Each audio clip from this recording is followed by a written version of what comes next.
banyak paguyuban keris terbentuk, baik itu secara tingkat nasional sampai tingkat daerah atau perkotaan.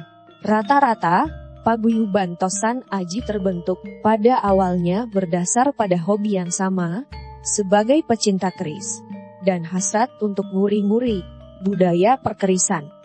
Tak heran dengan hal itu, adanya beberapa kegiatan.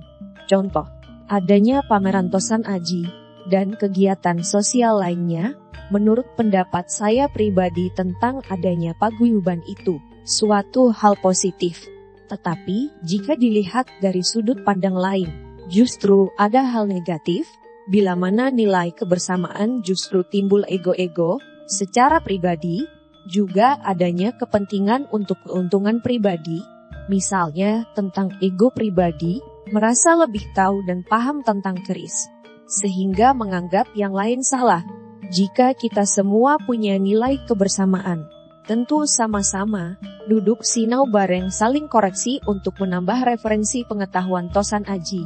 Sebab jika dipikir secara logis, kita tidak bisa memegang satu pustaka saja dalam padungan, sebab hal itu masih rancu jika kita mau menyadari itu. Jadi kesimpulannya kita harus membuka diri untuk menambah wawasan kita.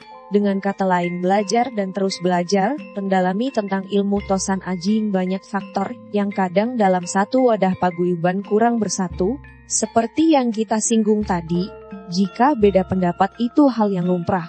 Bahkan, jika kita menjadi orang yang terbuka dan berpikir lebih dewasa, tentu pendapat orang berbeda-beda antara satu orang dengan orang lainnya, sebab dia mendapatkan pengetahuan dari referensi pustaka yang berbeda, bahkan dengan pengalaman masing-masing, juga berbeda pula. Jika kepentingan bersama itu diutamakan tentu menjadi syahdu, bukan kepentingan masing-masing, personal pribadinya.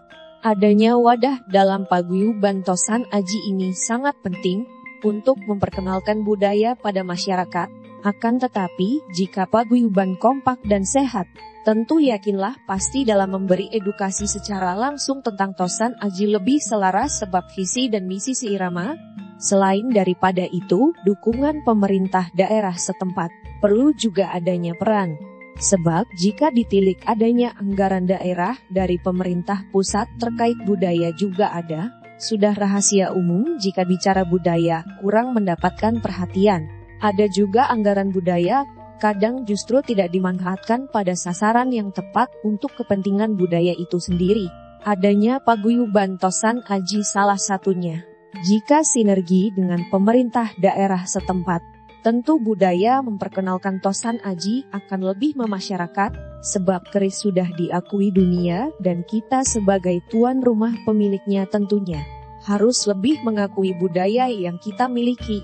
Jika bukan kita lalu siapa lagi? Saya secara pribadi mengungkapkan cara pandang ini dengan tujuan untuk membangun budaya Tosan Aji agar diperhatikan dari generasi ke generasi. Dengan hal itu, secara personal saya dirikan Omah Keris Salatiga bersama teman-teman paguyuban Pamer Kersa sebagai bentuk kepedulian saya terkait budaya di kota tertua di Jawa yakni Salatiga, dan secara lingkup nasional agar bisa berbagi informasi, agar semua tergugah memiliki visi dan misi, agar budaya Tosan Aji ini tidak luntur di gerus zaman. Terima kasih atas dukungan teman-teman pecinta Tosan Aji seluruh Indonesia. Salam budaya Omah Keris Salatiga.